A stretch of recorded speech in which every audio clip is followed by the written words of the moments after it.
Hello बच्चों, कैसे हैं आप सभी। मुझे उम्मीद है कि आप बड़े अच्छे होंगे, बेहतर ढंग से पढ़ रहे होंगे। आप सभी का स्वागत है ज्योग्राफी पाठशाला में। हमारी कक्षा 11 भूगोल की यात्रा चल रही है बेटा। और इसमें मैंने बात की थी आपको, हमने पढ़ रहे थे पृथ्वी की उत्पत्ति एवं विकास के बारे में बात कर रहे थे। मैंने कहा था कि आज हम ये पढ़ेंगे। मैंने पिछले जो इंट्रोडक्शन वीडियो दिया था उसमें एक बच्ची थी, तारों को देख रही थी। वो देख रही थी कि मुझे इन तारों के बारे में पढ़ना है, ग्रहों के बारे में पढ़ना है, सूर्य के बारे में पढ़ना है। तो आज हम उन्हीं सवालों को लेकर आए हैं और उनको ही हमको पढ़ना है। तो बड़े इंटरेस्ट के साथ में बैठिए। और मैं एक बात और बताना चाहूंगा आपको, मैं यहाँ पे इस वीडियो के अंदर जैसा बुक में आप एनसीईआरटी में देखेंगे तो वहां पर कुछ लाइनें दे रखी है। जैसे वायव्य राशि परिकल्पना किसने दी, इमैनुअल कांट ने दी। निहारिका परिकल्पना किसने दी, लाप्लास ने दी। लेकिन मैं उसको पूरा बताऊंगा, आगे बताऊंगा कि उस परिकल्पना में था क्या, है ना, जो आपके कंपटीशन एग्जाम में आता है। तो बड़े आराम से शानदार तरीके से पढ़ेंगे आप। देखिए चीजों को, देखिए आरंभिक सिद्धांत की बात करते हैं। जैसा कि मैंने बताया था कि आरंभिक सिद्धांत जो होता है उसमें यह माना गया है कि पृथ्वी हमारे केंद्र में है, पृथ्वी को मुख्य माना गया। तो सारे जो सिद्धांत थे ना बेटा, वो पृथ्वी पर टिके हुए थे। तो पृथ्वी की उत्पत्ति से संबंधित सिद्धांत, ये भी क्वेश्चन बन रहा है। अगर आपसे पूछे कि आरंभिक सिद्धांत किस पर बेस्ड थे, तो पृथ्वी की उत्पत्ति पर उनको माना गया था। अब देखिए, कोई भी सिद्धांत होता है, कुछ भी हम बात करते हैं तो वो चीजें परिकल्पनाओं पर आधारित होती है। क्योंकि ना तो पृथ्वी बनी थी, ना तो हम थे, ना जिन्होंने सिद्धांत दिया वो उनका भी जन्म नहीं हुआ था। आप जानते हैं उस वक्त किसी का जन्म ही नहीं था। तो वो सिद्धांत केवल परिकल्पनाओं पर आधारित थे। हाइपोथेसिस कहते हैं, वो सोचते हैं कि हाँ ऐसा हुआ होगा, है ना। और लेकिन वो वास्तविकता के करीब होता है चीजें, लेकिन वो हो नहीं सकता, मतलब पक्का नहीं हो कि वो सच हो या गलत हो। ठीक है। अच्छा, ये सिद्धांत दिए गए थे। जैसे कि आपको बताऊं, आपको जैसे मन हम बात करते हैं कि आज मोटर गाड़ियां दौड़ रही है, डीजल का इंजन है, पेट्रोल का इंजन है। तो क्या जो पुराने वैज्ञानिक, जो पुराने मनुष्य थे, उन्होंने क्या ये शुरू में बना लिया था? नहीं जी, पहले उन्होंने पहिए का आविष्कार किया था। लेकिन क्या हम उस पहिए के आविष्कार को भूल सकते हैं क्या? अरे भाई, जब पहिए के आविष्कार पे नहीं आएंगे तब आप आज के इस भागती हुई जो गाड़ियां हैं इनको कैसे देखेंगे? तो पहले आपको इन सिद्धांतों के बारे में जानना पड़ेगा। माना कि सिद्धांत आज के वर्तमान में कारगर नहीं है, लेकिन इनको पढ़ना पड़ेगा। देखिए, पृथ्वी की उत्पत्ति से संबंध में विभिन्न दार्शनिकों ने, वैज्ञानिकों ने सिद्धांत दिए। दार्शनिक भी थे, है ना। और इन्होंने क्या किया, ग्रहों की उत्पत्ति में भाग लेने वाले तारों की संख्या के आधार पर दो संकल्पनाएं दी। कितनी संकल्पनाएं दी? दो। बड़े ध्यान से देखिएगा, आपकी उस किताब में भी एक बार लाइन देखी होगी, बाइनरी यानी द्वैतवादी संकल्पना, लेकिन आपको यहां पर समझ में आएगी। दो संकल्पना दी, एक थी अद्वैतवादी और एक थी द्वैतवादी। इसको हम थोड़ा सा यहां पर देखें तो थोड़ा सा आपको मजा भी आएगा कि एक तो कौन सी थी आपके पास में, यहां पर देखिए, एक थी अद्वैतवादी संकल्पना, ठीक है। और एक जो संकल्पना थी वो थी द्वैतवादी, ठीक है, द्वैतवादी। सर ये है क्या, ये तो बताइए आप। मैंने बताया कि ये तारों की संख्या के आधार पर, कितने तारों ने भाग लिया इस ग्रहों के निर्माण में, उस पर बताया गया था। इसमें बताया गया अद्वैतवादी, जैसे अद्वैत दो, द्वैतनी दो, अद्वैतनी एक। तो इसमें बताया गया कि एक तारे ने भाग लिया था, कि यहां पर ग्रहों का निर्माण एक तारे से हुआ है ना, एक तारे के संयोग से हुआ है। ठीक है, पहली बात तो यहां पर आ गई। माफ कीजिए, इसको इसी कारण पेरेंटल भी कहते हैं, पेरेंटल हाइपोथेसिस भी कहते हैं, या पेरेंटल परिकल्पना भी कहते हैं। यानी सबसे शुरुआत यहां से हुई थी, एक तारे के निर्माण से हुई थी।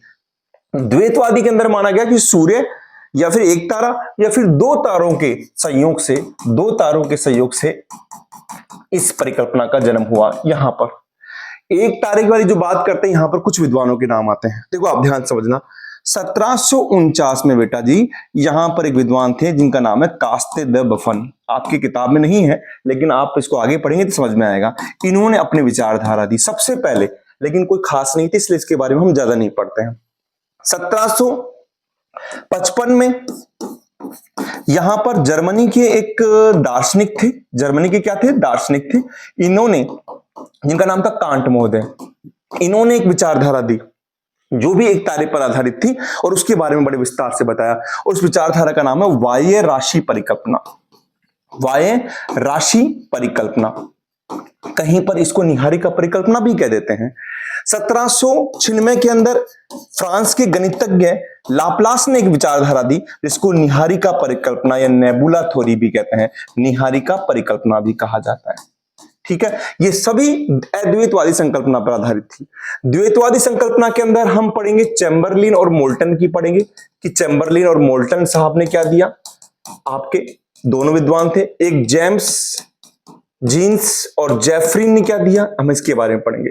लेकिन अभी आज वीडियो में पढ़ रहे हैं अद्वैतवादी के अंदर। तो दिमाग में क्या रखना है कि पहले के विद्वान थे, उन्होंने परिकल्पना दी, कहीं तो शुरुआत करनी पड़ेगी। तो उन्होंने शुरुआत करी कि जो ब्रह्मांड की उत्पत्ति हुई है ना बेटा, वो एक तारे से हुई है।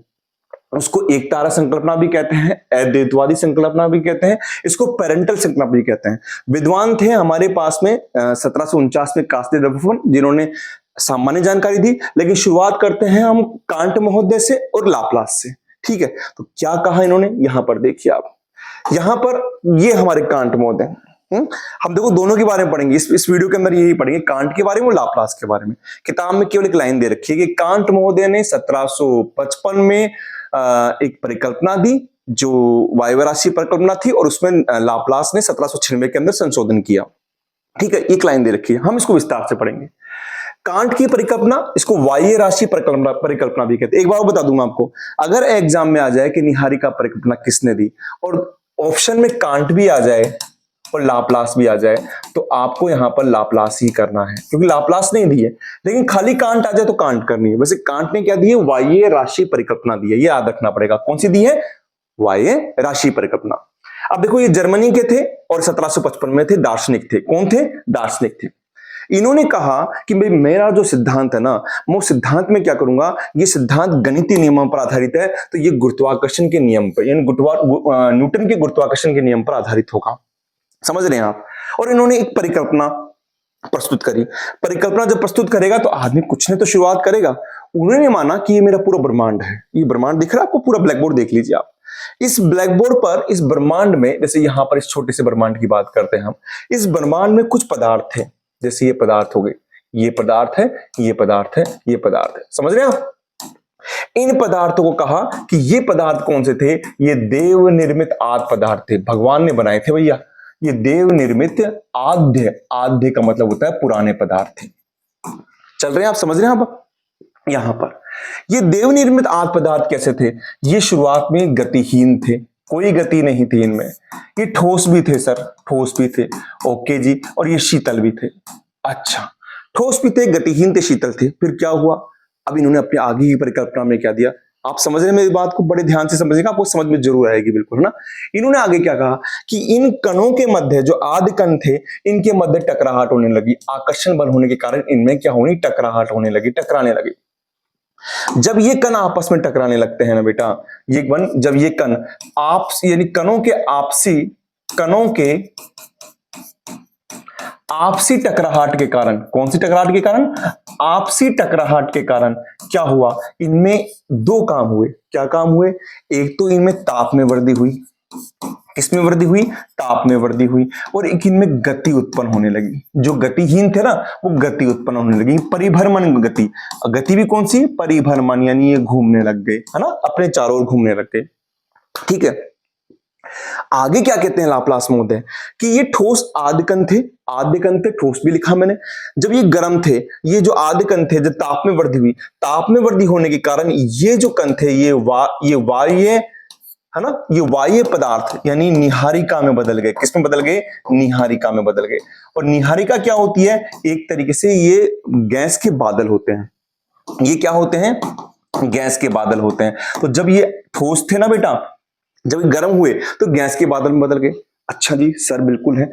अब यहां पर क्या होता है समझिए आप, यहां पर अब जो निहारिका थी, वो निहारिका गैस के बादल में हो गई है। गैस के बादल में होने के बाद में जो निहारिका थी, ये निहारिका का तापमान बढ़ता है, तापमान और बढ़ेगा, तापमान बढ़ा, इसका क्या बढ़ा, तापमान बढ़ा। तापमान बढ़ने के साथ में इसकी क्या हुआ, इसका आकार बढ़ा, है ना, इसमें और भी कण जुड़ते रहे, और भी कण जुड़ते रहे, और भी कण जुड़ते रहे, तो और इसका आकार बढ़ता गया, और इसका आकार बढ़ता गया, यानी इसका आकार बढ़ा। और आकार बढ़ने से इसकी गति में वृद्धि होने लगी, इसकी गति में वृद्धि होने लगी। किसी गति में, निहारिका की गति में। यानी निहारिका गर्म थी, गर्म होने के बाद में इसके आकार में वृद्धि हुई, आकार में कण जुड़ते गए, क्योंकि गर्म थी तो आकर्षण हुआ, और उसकी गति में वृद्धि होने लगी। जो इन्होंने बताया, अब सही है गलत है हम बाद में बात करेंगे। अब आगे क्या कहा उन्होंने कि जब इसकी गति में वृद्धि होने लगी, यानी इसके आकार में वृद्धि हुई, गति में वृद्धि हुई, तो इस पर एक बल काम करता है, जिसको बोलते हैं अपकेंद्रीय बल। अपकेंद्रीय बल क्या होता है बेटा? किसी चीज को जब आप ये मानकर चलिए, आप धागे से किसी पत्थर को घुमाते हैं और आप इसको यूं घुमाएंगे, तो जैसे ही आप उसको छोड़ देंगे ना, वो छोड़कर कहां जाएगा? बाहर की ओर जाएगा। तो यहां से भी कुछ पदार्थ था वो बाहर निकलने के लिए लगा, कुछ पदार्थ था वो बाहर निकलना चाह रहा था, है ना? क्यों चाह रहा था? अपकेंद्रीय बल के कारण। किसके कारण? अपकेंद्रीय बल के कारण। मैं बिल्कुल आराम से धीरे धीरे स्लोली समझा रहा हूं बेटा, किताब में भी आपको समझ में नहीं आएगा। अपकेंद्रीय बल के कारण ये पदार्थ बाहर निकलने लगा, और जब ये पदार्थ बाहर निकला तो उन्होंने ये बताया इससे छल्ले बाहर निकले, और छल्ले कितने बाहर निकले? 9 छल्ले बाहर निकले।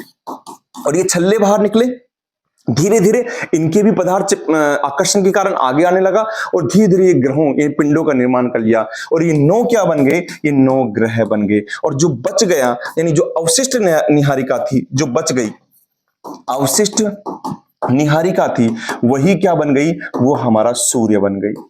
ये कौन कहते हैं?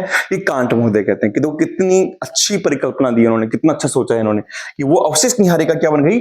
हमारा सूर्य बन गई। तो कांट महोदय कहां के? जर्मनी के हैं। इन्होंने अपना सिद्धांत किस पे दिया? न्यूटन के गुरुत्वाकर्षण नियम पर आधारित था। इन्होंने क्या बताया? देव निर्मित आद पदार्थ थे, बिल्कुल शीतल थे, ठोस थे, गतिहीन थे, टकराहट होने लगी, आपसी टकरार तो गति बढ़ती है, तापमान बढ़ता है, तापमान बढ़ा तो ठोस पदार्थ वायु निहारिका में बदल गए, निहारिका का आकार जैसे जैसे बढ़ता है उसी गति बढ़ती है, और फिर उसमें से अपकेंद्रीय बल के कारण 9 छल्ले बाहर निकलते हैं, 9 ग्रह बाहर निकलते हैं, अवशिष्ट सूर्य निकल जाता है। बड़ी अच्छी परिकल्पना थी, काफी लोगों ने माना, लेकिन फिर कुछ कमियां, जब सिद्धांत होता है तो उसमें कुछ कमियां हम देखते हैं, उसका हम उसको मूल्यांकन करते हैं। कमियां क्या थी? कमियां ये बताई कि जब किसी भी कोई भी पदार्थ है, उस पदार्थ के अंदर कोई पदार्थ है, उस पदार्थ के कणों के अंदर टकराहट होती है ना? आपसी कणों में टकराहट होती है, किसी पदार्थ के आपसी कणों में टकराहट होती है, आपसी कणों में टकराहट होती है, तो कभी भी गति में वृद्धि नहीं हो सकती, गति में वृद्धि नहीं हो सकती, और नहीं उसके तापमान में वृद्धि होती है, नहीं उसके तापमान में वृद्धि होती है। ये बात आई, और ये कहा कि कोणीय जो आवेग संरक्षण सिद्धांत है, कोणीय आवेग संरक्षण सिद्धांत है, उसके ये सिद्धांत खिलाफ है, क्योंकि कोणीय आवेग संरक्षण सिद्धांत ये कहता है कि कणों पर जब पदार्थ में गति या तापमान कब उत्पन्न होगा? जब उस पर बाह्य बल लगेगा। अंदर अगर उसमें टकराहट हो रही है, मान लीजिए आप गाड़ी में बैठे हैं और गाड़ी में आप सीट के धक्का लगाएंगे आप, तो क्या गाड़ी आगे चल जाएगी? क्या आपको बाहर आना पड़ेगा, यानी बाह्य बल आरोपित करना पड़ेगा। तो इन्होंने कहा कि पदार्थ के आपसी कणों के टकराहट से कारण न तो गति में वृद्धि होगी, न तापमान में वृद्धि होगी। एक ये कारण बताया, दूसरा बताया, और तीसरा कारण उन्होंने बताया कि भैया आपने कहा कि निहारिका का आकार बढ़ रहा था, आकार बढ़ा तो गति में वृद्धि हो रही थी। कभी भी नहीं, किसी भी चीज का आकार बढ़ता है ना, आकार जब बढ़ता है तो गति में क्या आएगी? कमी आएगी, कमी आएगी, कमी आएगी। ये कुछ सिद्धांत है। अब इन सिद्धांतों पर, यहीं पर सिद्धांत है, इन्हीं सिद्धांतों के लिए आगे एक विद्वान आते हैं, उनका नाम था हमारे यहां पर लाप्लास महोदय।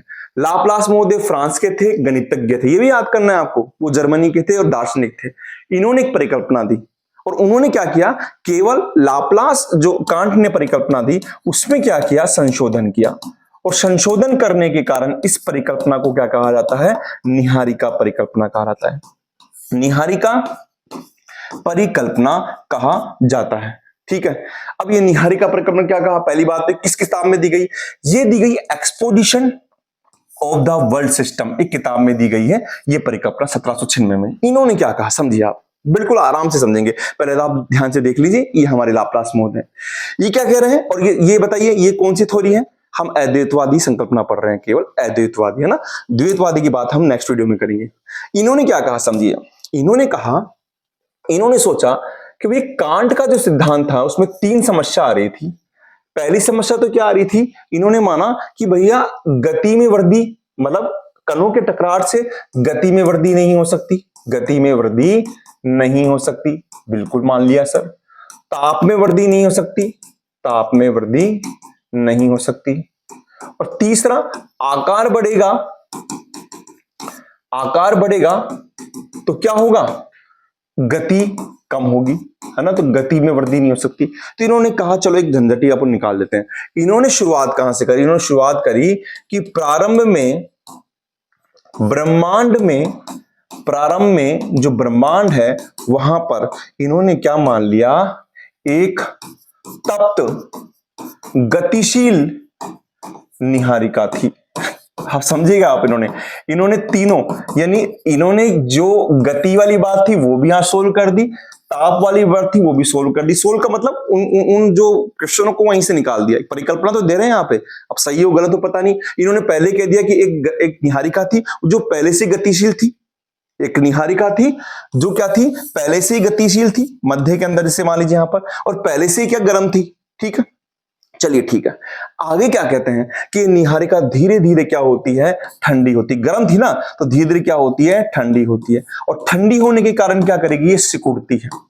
ये क्या करती है, सिकुड़ती है। अच्छा जी, अब इन्होंने कहा क्या, जब निहारिका सिकुड़ेगी तो इसके आयतन में क्या होगी, कमी होगी। आयतन में कमी होगी, है ना, कोई भी चीज सिकुड़ेगी तो। और आयतन में कमी होने से इसमें गति में वृद्धि होने लगी, इस निहारिका की गति में वृद्धि होने लगी।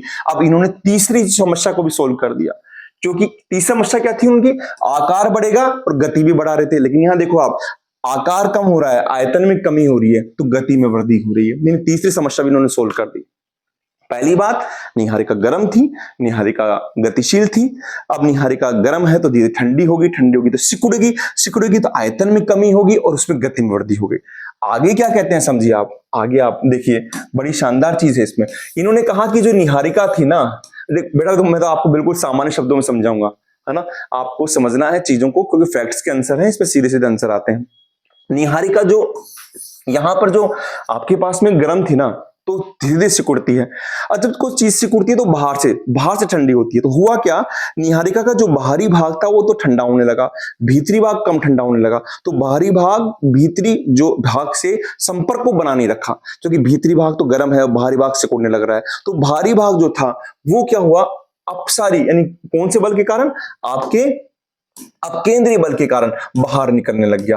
अपकेंद्रीय बल के कारण वो भाग बाहर निकल गया, जैसे उसमें निकले थे। और यहां से एक छल्ला बाहर निकला। कितने छल्ले बाहर निकले, एक छल्ला बाहर निकला। वहां पर कितने छल्ले थे, 9 छल्ले थे, लेकिन लाप्लास मोदी ने केवल एक छल्ला बाहर निकाला। इन्होंने कहा इस एक छल्ले से ही बाद में 9 छल्ले बनते हैं। इस एक छल्ले से बाद में क्या बनते हैं, 9 छल्ले बनते हैं। एक छल्ला बाहर निकला, टूटकर उससे 9 छल्ले बने। फिर उन छल्लों के बाहर पदार्थ आया, उनसे जमा, आकर्षण, क्योंकि वो छल्ले भी घूम रहे थे, उनसे पिंडों का निर्माण हुआ। और शेष भाग जो था वो हमारा सूर्य था। शेष भाग हमारा सूर्य था। चलिए, बहुत अच्छी परिकल्पना थी इन्होंने तो सारी सॉल्यूशन कर दी। गतिहीन को उन्होंने गतिशील कर दिया, ठंडी को उन्होंने गर्म कर दिया, और आयतन में कमी से वृद्धि हो गई। तो फिर क्या दिक्कत थी, लेकिन यहां पर भी कमियां निकली। कमियां क्या निकली, विद्वानों ने कहा कि भैया पहले तो आप मुझे ये बताइए कि इससे यहां पर 9 ही छल्ले कैसे बाहर निकले, जब देखो कोई कमी, वहां पर वो कमी थी, यहां पर इनको निकाली।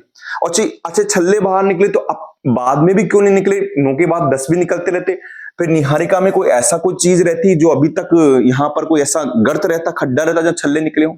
एक इन्होंने कहा कि कोणीय आवेग जो था वो सभी आज के समान के जो पिंड हैं, आज हमारे जो 8 ग्रह हैं, उनका कोणीय आवेग और इस निहारिका कोणीय आवेग अगर बराबर रहता तो इनसे ये पदार्थ नहीं निकल सकता था। इन्होंने ये बात भी कही। तो इस तरीके से इस जो परिकल्पना को भी विद्वानों ने क्या कर दिया, एक तरीके से काफी समय तक तो ये सही रही थी, लेकिन इसको क्या कर दिया, खारिज कर दिया। और फिर आती है हमारी द्वैतारक परिकल्पना। कौन सी, द्वैतारक परिकल्पना, जिसमें कहा कि इसमें ब्रह्मांड की उत्पत्ति में 2 तारों की सहयोग रहा है, एक सूर्य, एक दूसरे तारे का।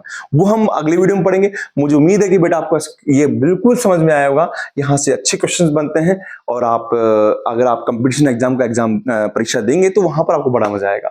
मैं मिलता हूं आपके साथ नेक्स्ट क्लास में। आप यूं ही विश्वास के साथ पढ़ते रहिए, बिल्कुल सरल और सहज शब्दों में यहाँ पर बताया जाएगा, जिससे कि आप शब्द को, आप किसी भी विषय की जो गूढ़ बात है, जो विषय है उसकी आप जो एक बेसिक बात है उसको आप समझ पाए।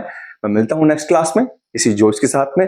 मिलते हैं आप अद्वैतवादी, पढ़ चुके हैं हम द्वैतवादी संकल्पना में मिलते हैं, जहां पर हम चैम्बरलेन मोल्टन और जेम्स जीन्स के बारे में बात करेंगे, और आगे ऐसे ही ग्रहों के तारों के बारे में बात करते रहेंगे। ठीक है, अपना ध्यान रखिए। ओके बेटा, थैंक यू।